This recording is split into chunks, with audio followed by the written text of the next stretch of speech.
So I'm going to start talking about elevating something ordinary. I like the choice of locations here. And I like the fact that you posted all of your um, thumbnails so we can see them, all of your contact sheets, because this is important. So Marissa, if you could, please post your contacts so we can see them. That's even better doing them in a zip file. It just makes it easier for me. If there were more students in the class, if there was 15, that'd be a different story. But I'm enjoying this very much, being able to see everything that you looked at. And it's interesting. I like that fact, Terry, that you gave me everything you shot so I can see your thinking process. I don't know if you did that, Marissa, or if you just gave me the ones that you turned in from that portion of it. Because I loved seeing the thought process and saying, nope, that's not working. The thought process and saying, nope, that's not working. It helps me kind of see what you saw and figure out how you got to where you were going to go. All right. So let's look at the ones you did turn in. We'll start at the top here with the establishing shot, I'll call it. There's probably two of them here. Lovely little swing set. I wish I would have had something like that when I was a kid. I think our stuff was all metal, and I don't think our parks were that nice. So this is the image that, nope, that's not it. This is the image that Marissa comments on. And I'm going to agree that I think that in this particular case, additional sharpness would be better, especially if it was over here. Now, odds are, it looks to me like you were shooting at 5.6 for a lot of this. At 5.6, if you push that focus point further down into this frame, you're going to start making your ground a lot sharper, which is going to change the way the image feels. So you might want to open that aperture up, open wide, so that if you have a lens that goes to 2.8 or 1.4, that's going to give you a smaller amount of depth of field. And as you push it towards your background, you're still going to get that separation. It'll cause the foreground to go out of focus even faster. But so there's that. Interesting shot. There's a couple shots I saw in your contact sheets that I was like, wow, she didn't use that.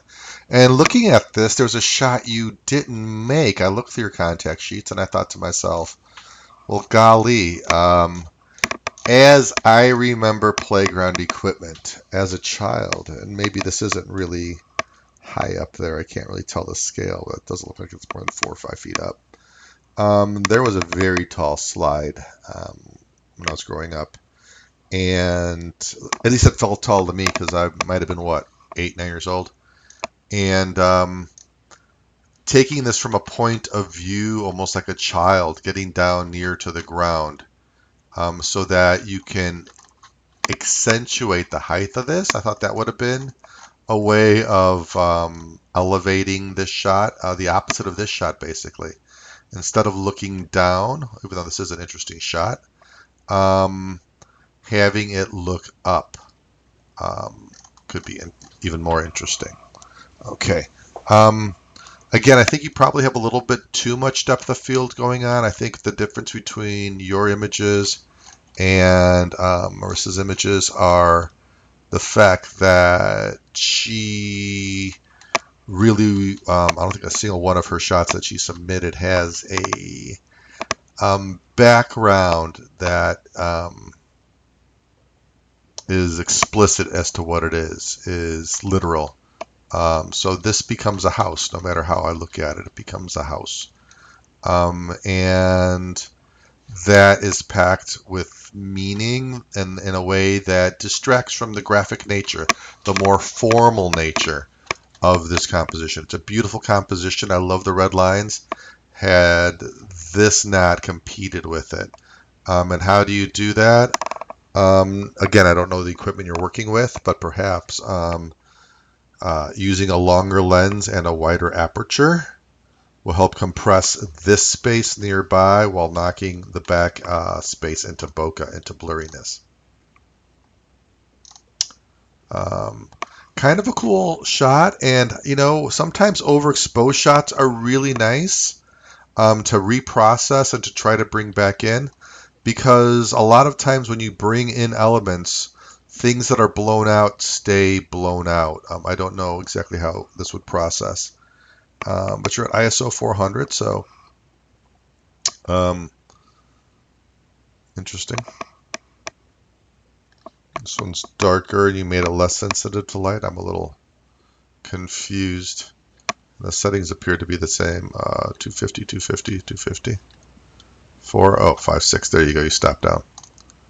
There we go. Okay, so this is one shot I thought was absolutely beautiful until I zoomed up on it, and I realized it's just a little bit fuzzy, which is probably why you didn't use it. It's a little bit not sharp. But this has elements of a Celtic knot to it, and the background, I think, is relatively nondescript. Here, let me try zooming into this thing. I'm going to lose it.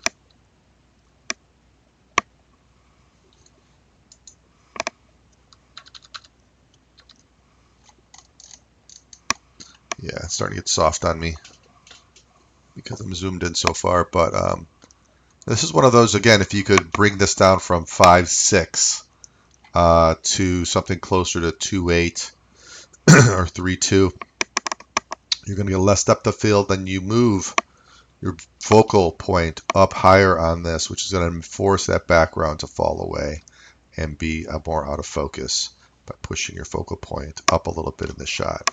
But this just the way they cross, it just really reminded me of a Celtic knot. And who knows at what different times of day what that might look like.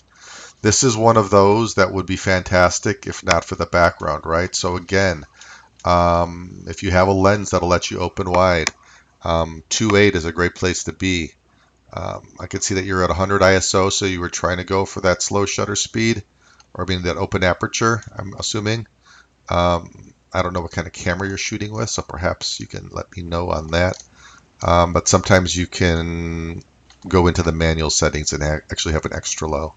I have a camera body that lets me shoot at 50, I believe. And if not, you know, that's what neutral density filters are built for. Get yourself a neutral density filter so you can buy yourself a stop or two of more of aperture being wide open during broad daylight. I do like some of these, but again, I'm going to agree with your assessment, the comment you made on hers, that you weren't quite as successful with it. And I think it just happens to be that particular piece of wood at that particular time. I think you made a good choice in going with the playground equipment. I think there's one more shot I wanted to talk about. Let me zoom back out. There we go, back at 100%. I think there was one over here. Yeah, there's one over here where I thought, golly, that's really interesting. I think it was this one. Again, it's hard for me to see. I'm assuming it's the culmination of the two, but this almost becomes a Rothko color study. It almost just becomes about the blueness of it. And that's a way of elevating it as well. Rothko elevated colors by just putting 2 or 3 colors next to each other. Again, I'm not sure if this is the exact same shot we were looking at earlier, but I'm bringing the focal point over here. I think would really be cool. This is a cool shot in that it's much more angular, I think, than the other shot we were looking at. Yeah, just much more angular because of the way it's cropped. So this is a vertical. And this is the horizontal, and it's almost like a bullseye, giving me this concentric effect going through space. This is also a very cool shot that I think could be used to elevate it. But my biggest suggestion here, Terry, is to really control that depth of field and then that focal point. So if you are using the autofocus on your camera, and this advice is good to the two of you, if you are using that focal point autofocus on your camera, first of all, set it so that you're looking at the one dot, not looking at a grid of dots. You're going to have much more control. Make it your center dot and use that. Your center dot on most cameras, on many cameras, has better accuracy because it uses 2 types of autofocus. whereas the outer dots usually use one type of autofocus, unless you have a very sophisticated camera. My Mark D5 II only has, I think, the center dot that does both the vertical and the horizontal focus, and then the rest of them are just horizontal or vertical. Anyhow, long story short, don't trust the little grid. Set it to a center dot. If you use your center dot, you can push down, depress your shutter part way, and it'll focus on that spot, and then you can actually reframe it while you're still depressing that shutter part way before you push it the rest of the way down, and it'll remain focused on what you focused on originally. So I recommend you try that technique. And don't always just take one autofocus shot. So I might, let's say I wanted to focus on this spot right here. I might take focus, frame it, reframe it while still depressing it so this stays in focus, and then expose it.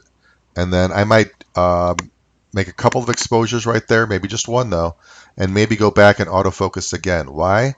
Autofocus isn't perfect, folks. Autofocus a lot of times requires a series of photographs for it to really dial in as to becoming sharp. Especially if you're using in what I call movie mode or burst mode, where you're shooting 1, 2, 3, 4, 5.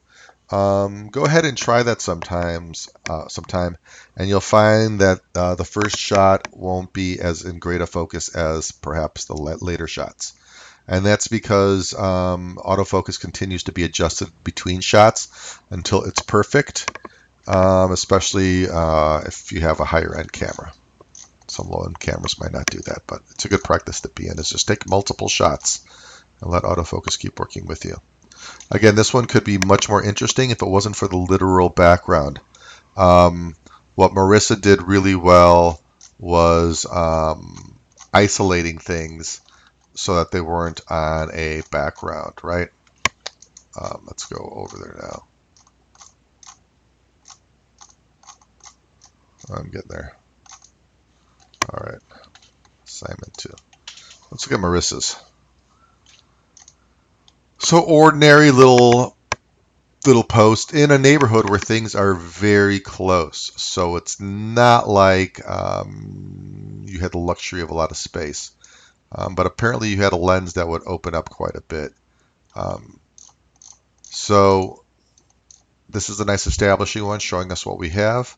This is a really interesting shot. I like to play a little game I like to call Find the Picture in the Picture, because I think the most interesting parts of this picture are the wood and these angles and what's happening here.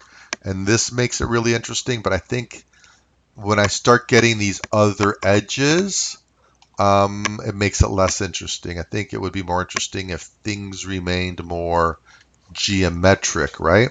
So I would say, let me go ahead and download this.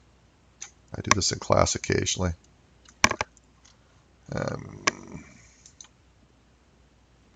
Yeah, we'll put you here.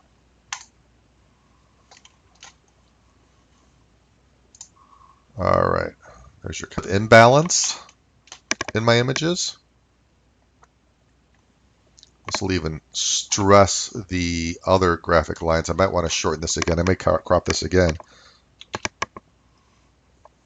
But this becomes a different image without that information. And suddenly I might say, you know, I might want to crop this again a little more top and bottom, and it seems a little long in my mind. And this is just me playing with this. Let me get the crop tool. Here we go. Set the crop tool. Oh, I got to set the crop first.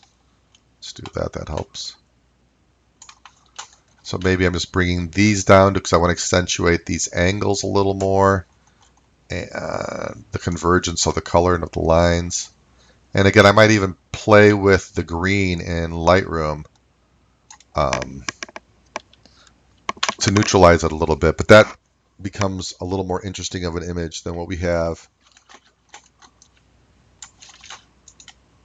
here to me, because of what we've removed, right? We've removed this information that breaks up the geometric, and now we're reinforcing the geometric. And then to enhance this yellowish orange color, I might be do some adjustment in Lightroom, the area where you can select by individual color and work with the luminosity, the saturation, and the brightness, I think it is.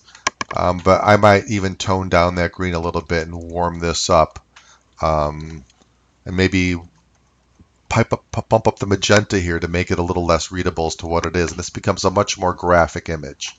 So this is the picture inside the picture. So when I play the game, say let's play the game, find the picture in the picture, there you go. I think this becomes a little more interesting. This is one of those shots where this is my least favorite because it's the most literal. I can read the neighborhood the best. So this is one you might want to think about opening up a little more. So let's see, you are at F200 and you're not telling me so Marissa, I really need to see what your f-stop is. Oh, 160, F200. Oh, you're at F200. Oh, never mind. You have an F200 in your camera. Okay. F4.0. So you're starting to here. Let's find this shot. The shot I was just talking about.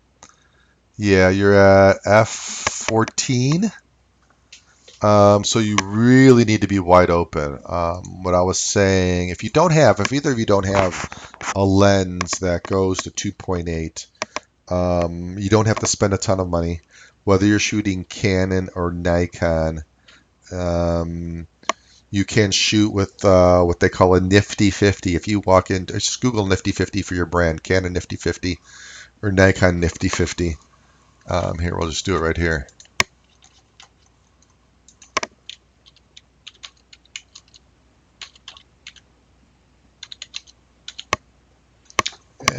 And the Nifty 50 is a 2.8, 1.8, 1.8. You can buy used for $64. You can buy for $125 here, brand new. $125 brand new. So that's a pretty good. And a lot of times you'll find them on sale for $100. I'd buy a used one. I love used glass as long as it's rated okay by the place, and you buy from a Adorama camera, a Keh camera, something else like that, a B&H Photo. I would totally trust them on their used appraisals. I've bought lots of stuff like that. That's the Canon Nifty 50. Let's go to the Nikon one. Nikon makes it, and this is 1.8, folks, which means you're going to have bokeh out the wazoo. So there it is, used for $75, $100 used. B&H has them, so Nikons are always a little more expensive, $160 for one brand new, but you can go for less than $100 and get yourself a used one. And what that's going to do, oh my gosh, Ermagerd, going from an f4.0 or 3.2 or whatever you might have to 1.8 is going to allow you to compress that space. And both of these are what they call normal lenses. A 50 is a normal lens, although not quite normal on the cameras you're probably shooting with. If you're shooting with the crop sensor, I'm going to have to find out what you guys are shooting with. You'll have to let me know. Anyhow, long story short, it's going to give you a lot more opportunity to be creative with bokeh. So here, Marissa's cleverly excluded anything that is not central to the image. And so she has distilled this picture down to what it is. And that's what makes it interesting. That's why you commented on it, right? Little shavings, a little bit of stuff. The way the screw holes suddenly become important and the repetition becomes something integral to our understanding of how this is built. Again, the exclusion of exterior information really makes these images more powerful because the little hand railing, this little tiny railing, is the star. And this is also my favorite. I have to agree with you, Kelly, or Terry. I'm sorry. But I have to agree with you. This is my favorite for all the reasons you stated. And this is a little bit niggling over here. I would in Lightroom go with the little spot repair tool brush, make a big circle, and it'll find a spot out here somewhere that'll fill it perfectly. And yeah, so this is the one image I have a little bit of beef with, only because of how much of the background I can read. If your lens is a zoom lens, I don't recall. 800, it's not telling me the zoom. So I don't know what you're shooting with. A lot of times it's over here. I think that Terry might have had that. But if you could let me know what kind of lens you're shooting with, that really helps me understand what your options were, right? This could be another one of those find the picture in the pictures. Um, Here's a find a picture within the picture. That's kind of cool. You'd have to lose this corner with the house. You know, you almost might want to make it more just of a long, wide thing to accentuate its width because it isn't very wide. So that kind of lies to us, right, as to what it might really be. Just using this much of it might make it a more interesting image. A little pixelated at this point, but you can start to see that that starts to look like some kind of Roman or Greek architecture, some shot of the Parthenon or something. Yeah, I think you did a lot of really good things in here. And again, I think you did this all in camera, which is something I always encourage. If you see something interesting, here's good advice to the two of you. And maybe something you want to think about if you decide to reshoot some of this. But if you see something interesting, take 2 steps closer to it. Actually, half the distance yourself to the subject. Cut that distance you're at right there. Boom, boom. You make your first exposure. Cut that distance in half. Reframe it. Find the next shot. And then cut that distance in half again and reframe it. And find the picture within that picture. And what you're doing by physically moving your feet, you're not zooming in, you're physically cutting the distance between you and that subject in half each time, is you're forcing yourself to focus on that most interesting thing that drew you in to begin with. I think you did that naturally on the first assignment, Terry, and I think Marissa really probably did that more cleanly here. Unless, Marissa, are you throwing away pictures in between your shoots? Please don't edit your contact sheets. If you are, please don't. I would love to see the shot numbers, the names in these descriptions, as well as the lens you're using. And that way I can see, A, if you're cutting stuff out, because you shouldn't be. You shouldn't be editing anything you show me as far as your whole shoot. Like Terry did, where she gave me that entire wide breadth of things that she photographed, everything from flowers to a railing to maybe a bridge it might have been. But I got to see her a variety of thinking, another swing set, and how it evolved and where she went to with it. And that, to me, is informative so that when I talk to you, I know how you got to where you are.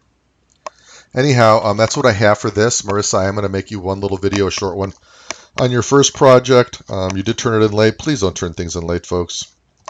It makes more work for me, and quite frankly, it never makes me happy when I have to revisit something. So I'm going to do that on a separate video. Actually, I'm just going to keep going here. If you want to hear it, you can hear it. Terry, if not, you can bail on it, although there might be something useful in here. All right. So I like the simplicity of these two nectarines. I like the directional lighting. It has very much of a chiaroscuro lighting or light through a window kind of a feel. There's definitely a direction of the light, and it's definitely coming from this area. Here's the highlights. Here's the darker areas. This decal is the only niggling part of the image in that it breaks this edge and it makes them less uniform. I mean, it just steals the perfection that Mother Nature put there with this man-made edge and that man-made color. But I think it's beautiful. I think it's beautiful. Depth of field here, exquisite, right?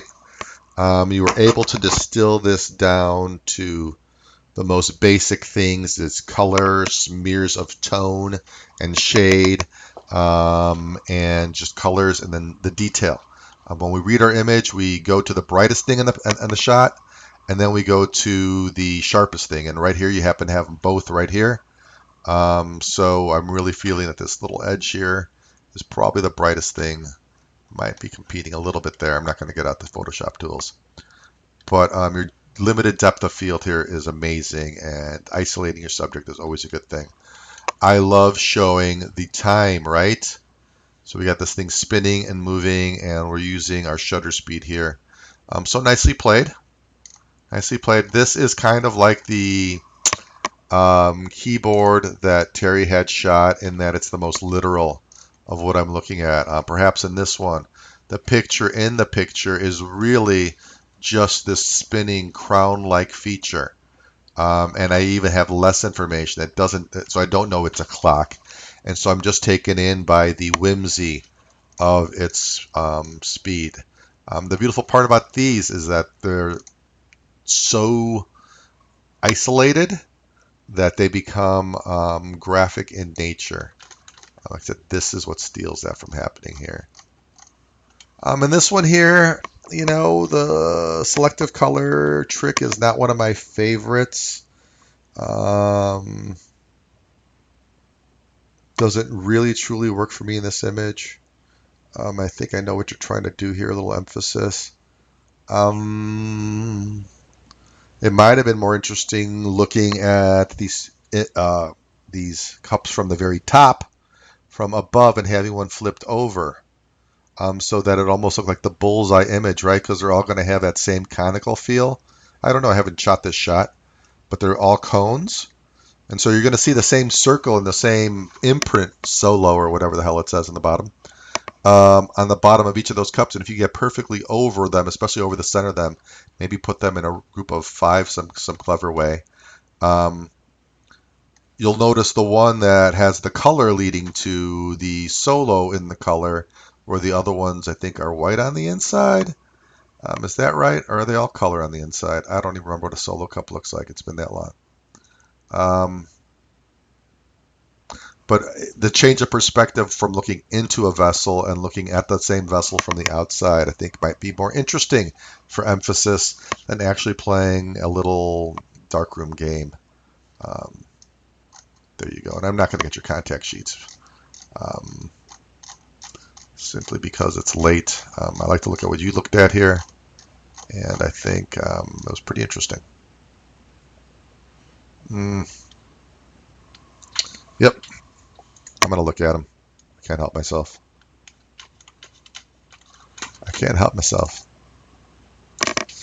And again, Marissa, since there's so few people in class, if you could just post these next time on the actual Moodle site in your section there, we'll be able to get to this faster. All right. So again, picture in picture. Get closer and get closer still. Oops. Interesting. The plates are too literal. Oh, so you started to do what I told you to do here. I think why you probably didn't like this is you were more squared off and more confronting it square in a graphic way before. In the other image you showed us, where that's at a little angle, and I think it changes the framing. Nice. So you are in f1.4. You don't need a nifty 50 because you have a niftier lens. That's beautiful. That's beautiful. Use it to your advantage. This starts to become interesting at overexposed, right? Or this just turns into shapes. I wonder what that would be like if I just saw these overexposed shapes on a background. You can intensify the color on the red. Here we're getting a little more interesting as far as the piano keys. There might be a picture within this picture. I don't know. That is less literal. That would give me less information. Don't be afraid to crop. Don't be afraid to crop. I mean, that's a little pixelated, but you can see how that starts becoming something else. It starts becoming less literal. And then change the exposure. Blow it out a little bit. Maybe if you blew out the piano keys and the bright stuff so much and then crushed the blacks.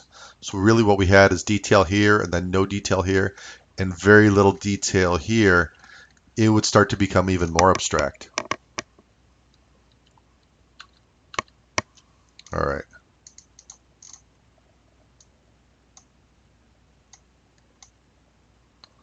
All right, the sink a little too literal, especially with the night next to it. This in itself, if you could get a perfect dead-on shot of that actual faucet, so that it was perfectly centered from the perfect middle. It could become a really kind of a cool graphic element just unto itself. I would get rid of the information at the bottom where it's attached, so that becomes kind of something I'm not sure of. And then I might even display it upside down, right? I might even flip that whole thing if we make really people wonder what they're looking at. Really formalize it.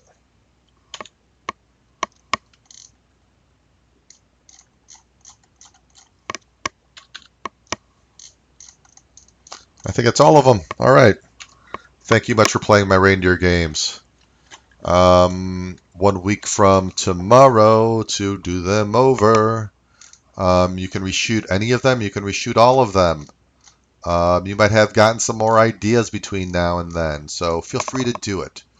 I only grade the redos. I know Terry's never had me before, but I like to give you feedback prior to getting a grade so that you can take it upon yourself to put your best work forward. And if you feel that you've done your best work, then rest on your laurels. Quite frankly, I think that everyone should push themselves. So unless your stuff is amazing at first blush, I always suggest that you revisit your work and try to work through the issues that you found from the first things, the things you might do different, and do it again. I think just like we would never turn in the first draft of a paper, the first draft of art is rarely what anybody ever settles on, at least not any real artist. You have no idea when I was in industry how many times I redid stuff just because it needed to be right. Anyhow, thank you, thank you, thank you. You both have a good weekend, and